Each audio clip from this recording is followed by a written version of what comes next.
আজকে শুক্রবারে হঠাৎ করে হুজুরে বয়ান করতেছে।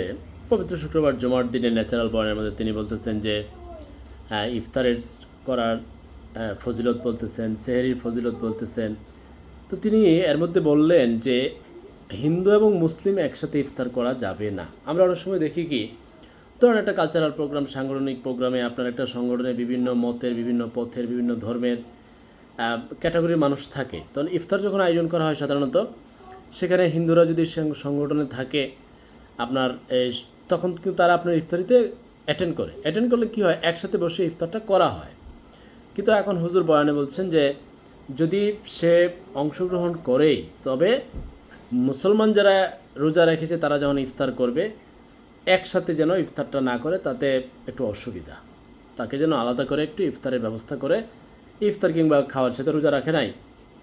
এখন এই নিয়ে দ্বিমত এখন অনেকেই, যারা জানে তারা তো জানে, যারা জানে না হঠাৎ করে এই শব্দ শুনে তো এখন বলবে ঠিকই আছে, তাহলে হুজুর কি ঠিক বললো কি না, হুজুর সঠিক বললো না সঠিক বলে নাই, সেটার বিশ্লেষণ কিংবা সেটার ব্যাখ্যা কিংবা তর্কে যেতে গেলে আরেকজন আলেম লাগবে। তো আপনার যদি একান্তই প্রয়োজন মনে হয় যে না, এই বিষয়টা আমার কাছে, এখন আমরা হঠাৎ করে একটা সংগঠনের হিন্দু ধর্মের লোকজন আছে, বিভিন্ন ধর্মের লোক আছে, এখন তাকে নিয়ে আমরা ইফতার করতে গেলে যদি এই বাধা বিপত্তি ঘটে, তাহলে কী করণীয়?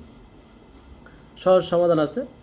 সহজ সমাধান হচ্ছে আপনি আরেকজন আলেমকে জিজ্ঞাসাবাদ করা যে এরকম এরকম শুনলাম, এখন ব্যাপারটা আপনারা কীভাবে দেখছেন, আসলে বিষয়টা কি এই দৃষ্টিকোণ থেকে যায় কি না, কিংবা ওইখানে একজন হুজুর বয়ান রেখেছেন, এখানে কোনো আরও গ্যাপ আছে কি না।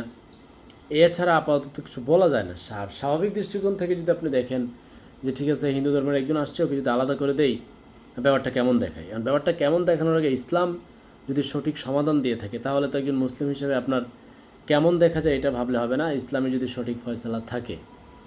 আর যদি মতভেদ থাকে, মাসালা থাকে যে না এই করা যাবে এইভাবে, তখন হলো আরেক হিসাব। আর যদি ডাইরেক্ট ঘোষণা দেওয়া থাকে তাহলে তো হিসাব আলাদা। এখন আপনার করণীয়, আপনার যদি খটকা লাগে এই ব্যাপারটা, তাহলে একজন আলেমের কাছে গিয়ে যে এরকম একজন বলল শুক্রবারে মসজিদে বয়ান রেখেছে, এই বিষয়ে আসলে আপনাদের আরও বেশি ব্যাখ্যা আমাদের প্রয়োজন, আসলে কি বলে, তখন বিষয়টা মানে সম্পূর্ণ সুন্দর হয়, ক্লিয়ার হয়। না হলে একটা তর্ক বিতর্ক মনের ভিতরে আপনার একটা খটকা লেগে যায়, কিংবা আপনার হঠাৎ করে রাগ উঠতে পারে যে আচ্ছা হুজুর কী বললো, হুজুর কী কইলেই হইলো। কারণ হুজুর তো জেনেই বলেছে, হুজুর তো নিজের মন গলা থেকে বলে নাই।